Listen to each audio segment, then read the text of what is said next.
Good morning, everybody. It's Tuesday, January 7th. I'm John Weigell here with Mark Dent, and this is the Hustle Daily Show.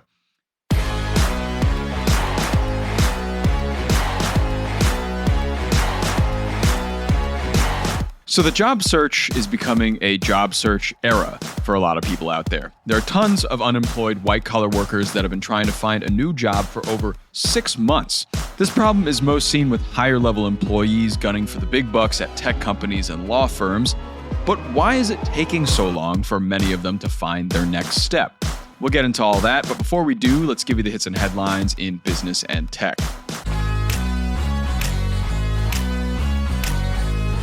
To start us off here in the streaming wars, Hulu Plus Live TV, owned by Disney, and streaming service Fubo are merging, and Disney is going to be the majority owner of this new company.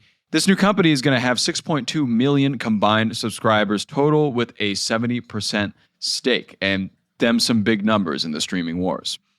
From there, we hit up AI. OpenAI's CEO Sam Altman posted on X that the company is currently losing money on its $200 monthly ChatGPT Pro subscription. Why? Because people are using it, quote, much more than expected. OpenAI isn't profitable, though, despite raising $20 billion since its funding. Mark, what do you think about this exact opposite reason that I was previously thinking, that maybe people weren't paying for it enough, but apparently people are using it way more than they expected? Yeah, it's a really weird kind of situation. It's harder than people think to really pick a good price point for a subscription product. If you're not Netflix, where you can just do whatever the hell you want essentially at this stage and everybody will keep doing it.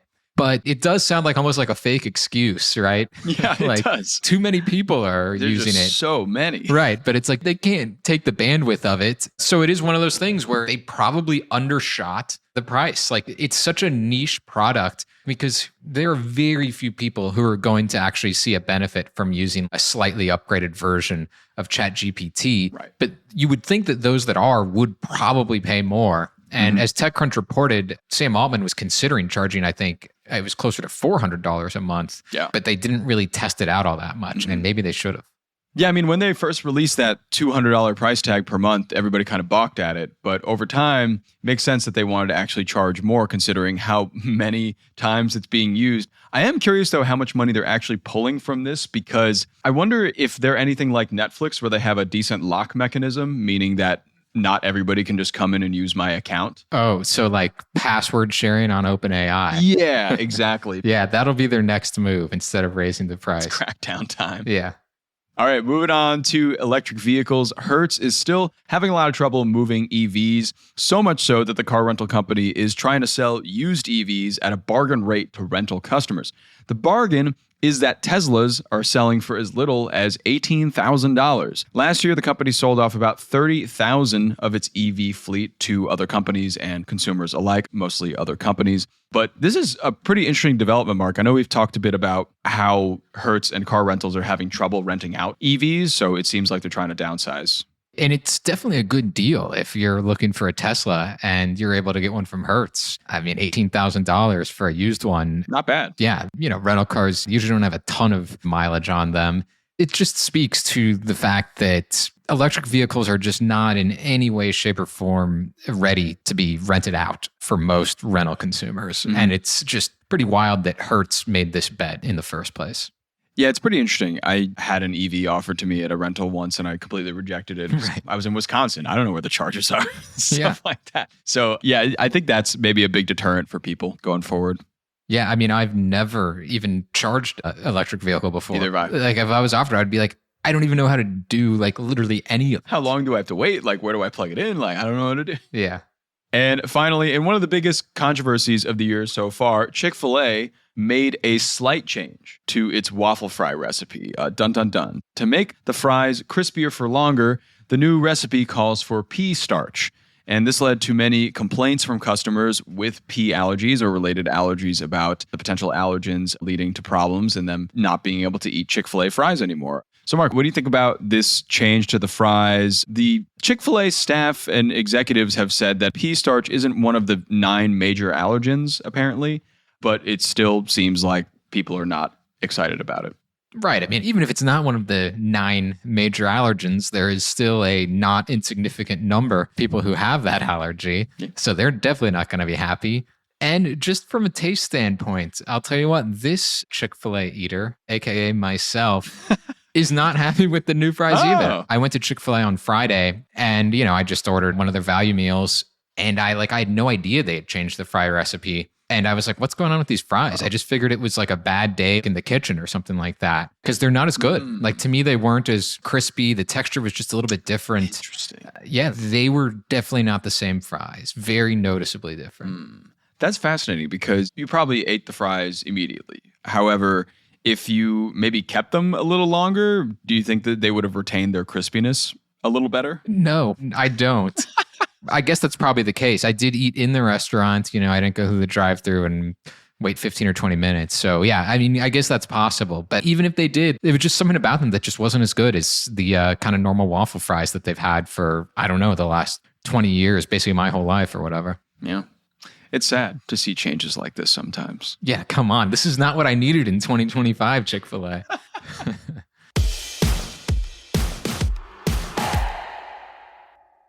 Hey everybody, it's your host, John Weigell. If you love the insights HubSpot brings to your podcast feed, then you're going to love Marketplace Tech. This daily podcast keeps you up to speed about the latest in tech news and what it all means for the economy.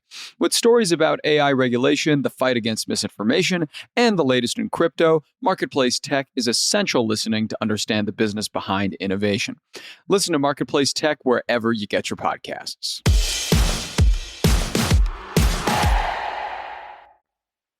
Okay, on to the main story today. For those looking for jobs in certain industries like tech, the market may look very grim right now, and many folks have been trying to land a new position for 6 months or even more than that. So today, we want to narrow down why this is the case. Mark, so can you start us off and begin with kind of a wider scope of what the employment numbers in the U.S. look like right now? Because as I've heard reporting recently, the unemployment isn't horrible currently. For the last, 4 or 5 years since the pandemic, as all of us know, the economy's been kind of weird. There's just been a lot of signals that sort of indicate where something good is happening, but also something bad happening at the same time. And it's just really hard to have this sort of one-size-fits-all view of the economy and certainly of the employment market as well. But yeah, overall, unemployment is still down. I think it's about 4.2%, which is great.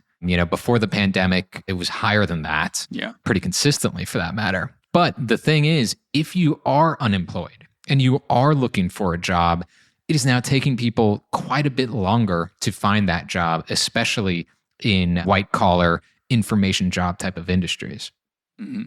Yeah, it sounds like it. And it seems like right now, as of November, at least when this survey was conducted by the Labor Department, more than 7 million Americans are currently unemployed. That's a lot of people. As you said, maybe not as much as 4 or 5 years ago, but 1.6 million people of those unemployed workers have been job hunting for at least 6 months. And that's just kind of another blowaway statistic out of this whole Wall Street Journal article that really puts it into perspective how many people are consistently actively looking. So maybe it's not necessarily the problem is the unemployment number this time around. Maybe it's more so the length of time that people need to actually find employment. Yeah, and that's because there have been some layoffs, obviously, in the last couple of years. Tech industry, sure.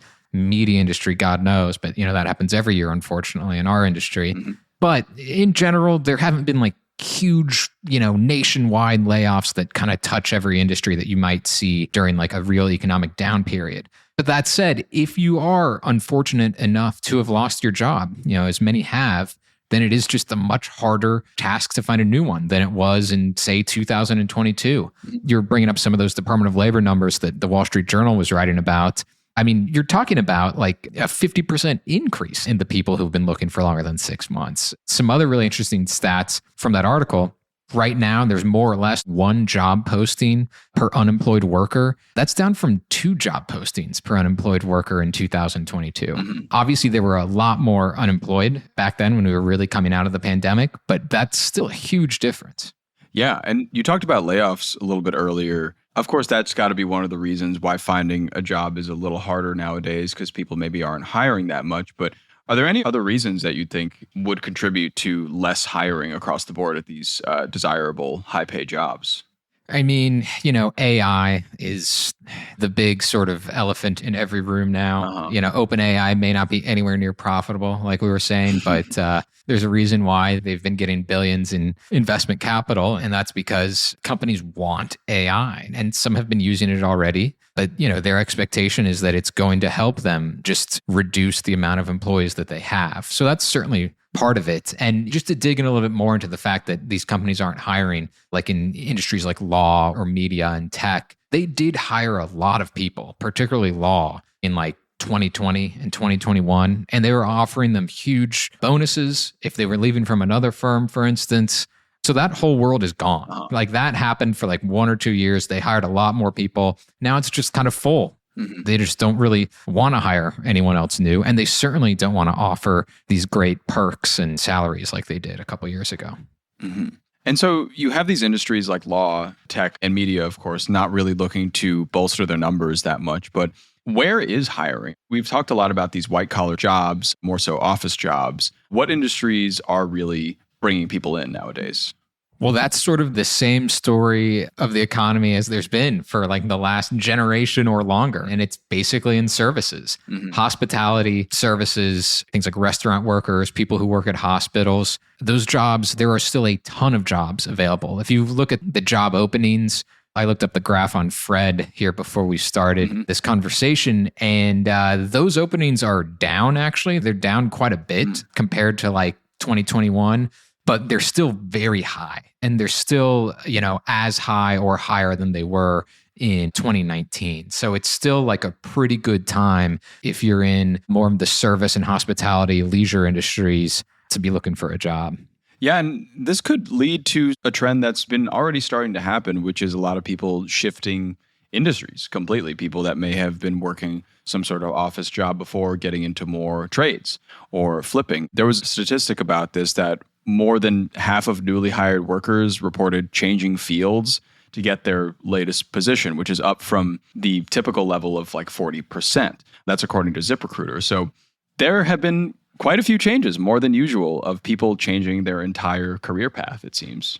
Yeah, and I think that's just a number that's going to stay fairly elevated compared to, say, like 10 years ago, because, I mean, everything is changing so much. Right. AI obviously being one of the biggest drivers, but hey, that's being an adult in America, unfortunately, I think, is having to deal with this stuff way too often. Yeah, going to where the opportunity is. Yeah.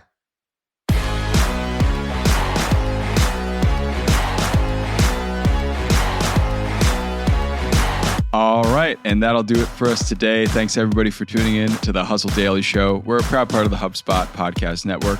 Our editor is Robert Hartwig, and our executive producer is Darren Clark. We've got a ton more tech and business coverage in our newsletter. If you're not subscribed, go get signed up this year at thehustle.co/email, and throw us a follow on Instagram at The Hustle Daily. We'll see you tomorrow, everybody.